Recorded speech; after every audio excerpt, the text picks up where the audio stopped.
Long ago, in a small countryside village in China, there lived a farmer who lived quietly and simply. One day, one of the farmer's horses ran away. The villagers came to him and said, "Oh no, how unfortunate. You must be very unlucky." The farmer nodded and replied, "Is that so?" A few days later, the horse that had run away came back from the wild, bringing several other horses with it. The villagers gathered again and said, "Wow, that's wonderful. What great luck." The farmer replied once more, "Is that so?" Sometime later, the farmer's son tried to train the horses. While doing so, he fell from a horse and badly injured his leg. The villagers shook their heads and said, "Oh dear, how pitiful. This is a great misfortune." The farmer still said the same thing. "Is that so?" Not long after that, a war broke out, and all the young men in the village were taken into the army. However, because the farmer's son had injured his leg, he did not have to go to war. The villagers said again, in the end, that turned out to be good luck. The farmer said one last time, "Is that so?" This story says that we cannot easily judge whether something is good or bad. But why can we not easily judge what is good and what is bad? Clearly, if you recently went through a breakup, lost your job, or lost money in an investment, anyone would say those are bad situations. And yet, the reason we cannot judge them so quickly can be understood through the teachings of Buddha.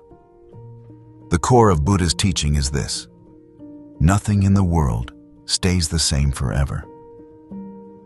This is called impermanence. We usually see the world as something fixed. We think that this body, this personality, these thoughts, and these beliefs will continue unchanged. But Buddha says from the very beginning that this is an illusion. Even if we look at the same river again, it cannot be the same river we saw before. The name river is the same, but the water flowing inside it and the fish swimming in it are changing every moment. In truth, a river is not a fixed object. It is simply a flow that is constantly changing. What we are seeing is not one solid thing, but a continuous process of change. Animation works the same way. The characters on the screen look like they are alive and moving. But if we look closely, what we really see is a series of completely different images shown very quickly, one after another. It is not one single being that keeps moving. Different frames are simply placed in sequence, and this creates the illusion of one living character. We are mistaking a flow for a solid thing. Buddha tells us to see the world in the same way as animation. There is no fixed self, no fixed life, and no fixed destiny. Our bodies are the same. Our cells change every day. Our thoughts today are different from yesterday. Our beliefs and values keep changing as we gain new experiences. The thoughts you feel certain about right now may turn into completely different judgments a few years later. The values that feel most important today may lose their power as time passes.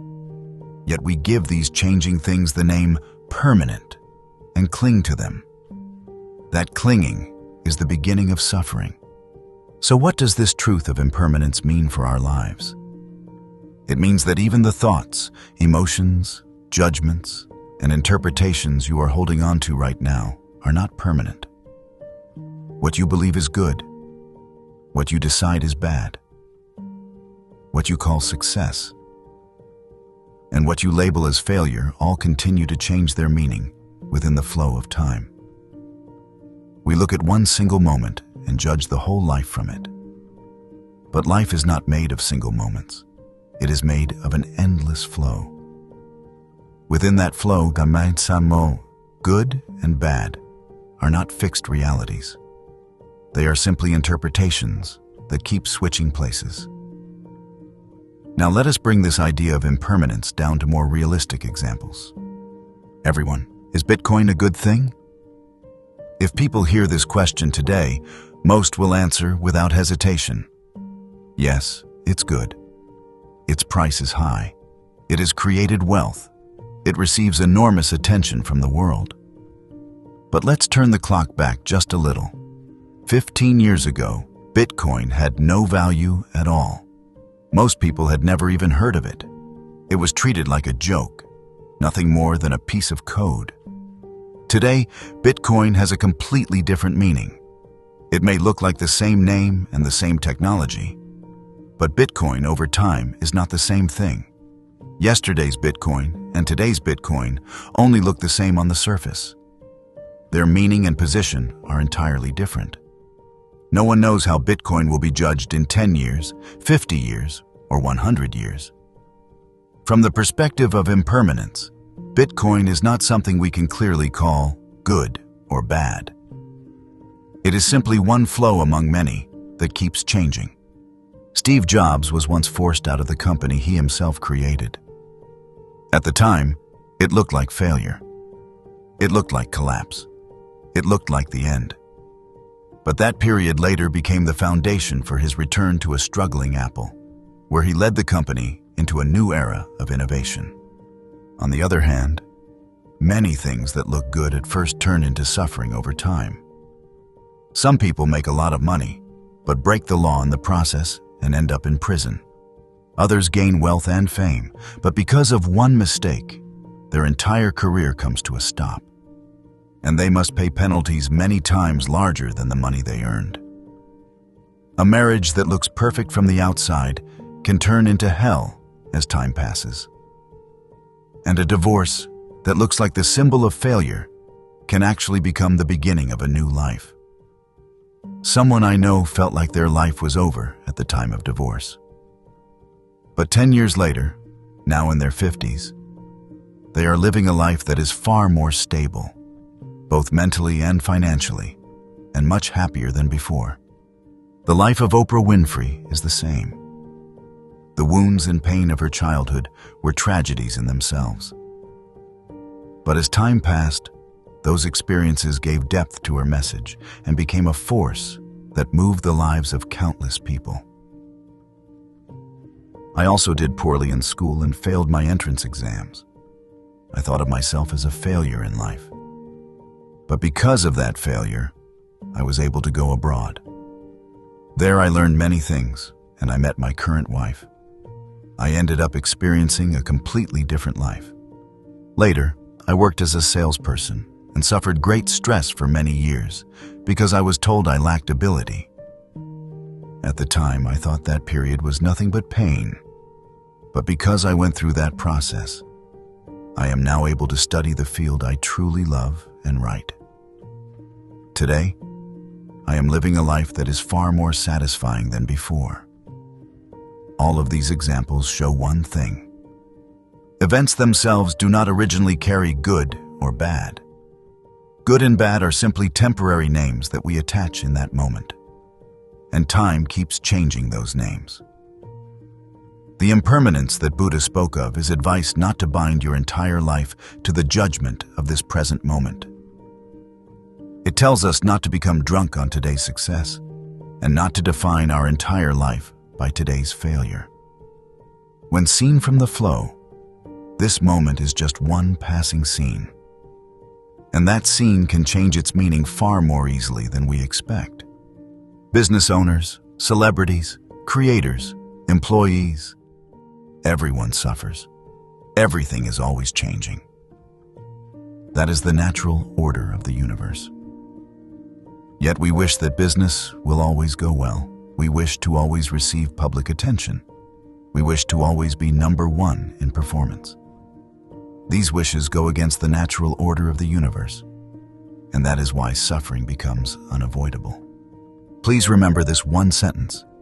Everything changes, and because of that, what we call good or bad in a situation also keeps changing. If you live while always remembering this, your life will become much calmer than before. When business is going well, when you are popular, remember that things can always go down again. Do not become too arrogant about your success. Do not expand things so much that you cannot turn back.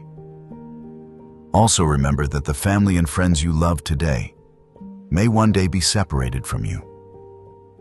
So that you do not regret it later, treasure the time you have with them right now. Say the words that need to be said. Express what needs to be expressed.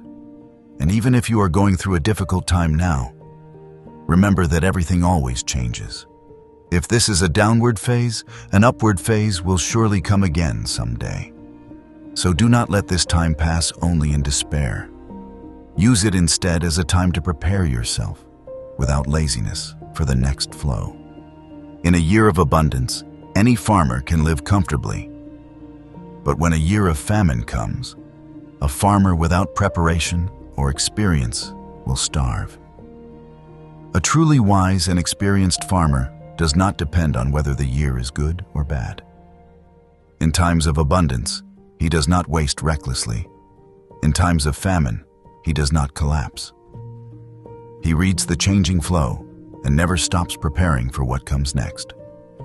When you truly understand that everything changes, a clear answer will naturally appear about what kind of mindset you should have toward what you are doing right now.